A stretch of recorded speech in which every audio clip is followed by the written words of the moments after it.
আমার নেতা কর্মীর বিরুদ্ধে আজকে তাদের হাত করা পড়ায় আল্লাহ যেন সেই দিন দেয় যে ইউনূসের হাতে হাত করা পরিয়ে কোমরে দড়ি বেঁধে এবং তাকেও যেন আমি কারাগারে রাখতে পারি, সেই সুযোগটার জন্য আল্লাহ আমাকে দেয়। আমি শুধু সেই দোয়া করি, আপনাদের কাছে দোয়া চাই, ইনশাল্লাহ করব।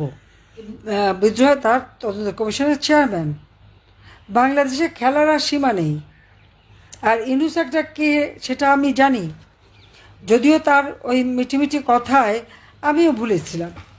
ভেবেছিলাম লোকটা ৬,০০০ টাকা বেতনে গ্রামীণ ব্যাংকের এমডি পদে চাকরি পেয়েছে, যে গরিবের জন্য কল্যাণ করতে চায়। কাজী গ্রামীণ ব্যাংকে ৪০০ কোটি টাকা, তাকে মোবাইল ফোনের ব্যবসা সবই দেওয়া হয়েছিল। এমনকি ওয়াশিংটনে ক্ষুদ্র ঋণ নিরূপণ সম্মেলন আমাকে এসে হাত পা ধরলো যাওয়ার জন্য, আমি গেলাম। সেই সব সেমিনারে বক্তৃতাও দিলাম, দিয়ে ইউনূসকে খুব হাইলাইট করতাম।